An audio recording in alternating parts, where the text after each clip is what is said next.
السلام علیکم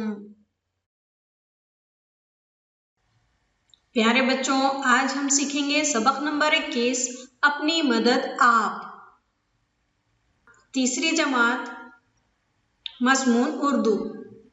مصنف کا نام ہے ڈاکٹر جمیل جالبی۔ ایک چڑیا نے جوار کے کھیت میں گھونسلہ بنایا۔ جب اس کے انڈوں سے بچے نکلے تو کھیت بھی پکنے کے قریب تھا۔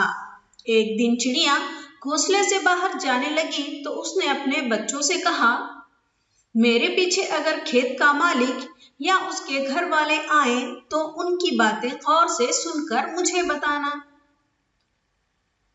چڑیا کے جانے کے بعد کھیت کا مالک اور اس کا بیٹا وہاں آئے۔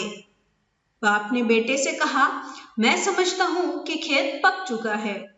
کل صبح سویرے اپنے پڑوسیوں اور دوستوں کے پاس جاؤ اور ان سے کہو کہ کھیت کاٹنے میں ہماری مدد کریں۔ شام کو جب چڑیا اپنے گھونسلے پر واپس آئی، بچے پر پھیلا کر چیں چیں کرنے لگے۔ انہوں نے کسان سے جو سنا تھا وہ کہہ سنایا اور بولے، ماں ہمیں جلدی یہاں سے لے چل، کہیں کھیت کے ساتھ ہمارا گھونسلہ بھی نہ کٹ جائے۔ ماں نے کہا، بچوں گھبرانے کی کوئی بات نہیں، کھیت کے مالک نے اپنے پڑوسیوں اور دوستوں پر بھروسہ کیا ہے، مجھے یقین ہے یہ کھیت کل نہیں کٹے گا۔ دوسرے روز چڑیا جب باہر جانے لگی تو چلتے ہوئے کہتی گئی، بچوں کھیت کے مالک کی باتیں غور سے سن کر مجھے بتانا۔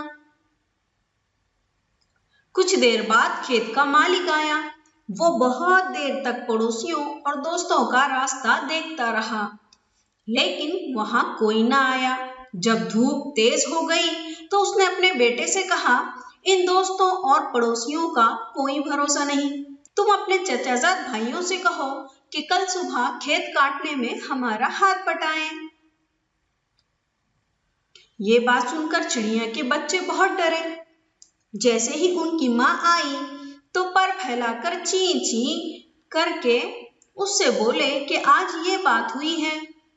یہ سن کر چڑیا نے کہا، گھبرانے کی کوئی بات نہیں، مجھے نہیں لگتا کہ یہ رشتہ دار اس کے کام آئیں گے۔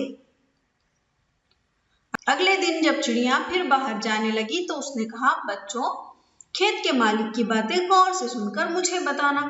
یہ کہہ کر وہ چلی گئی۔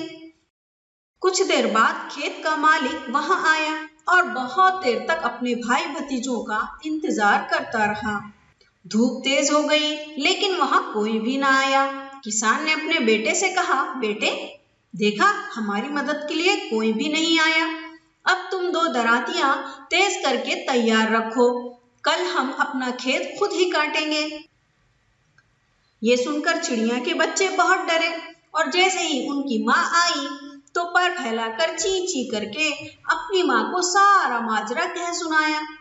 یہ باتیں سن کے چڑیا نے کہا، بچوں اب ہمیں یہاں سے چلے جانا چاہیے، یہ کھیت اب کل ضرور کٹ جائے گا۔ جب آدمی اپنا کام آپ کرنے کے لیے تیار ہوتا ہے تو وہ کام ہو کر رہتا ہے۔ یہ کہہ کر وہ اسی وقت اپنے بچوں کو لے کر وہاں سے دوسری جگہ چلی گئی۔ دوسرے دن کھیت کا مالک اور اس کے بیٹے نے کھیت کی کٹائی شروع کر دی۔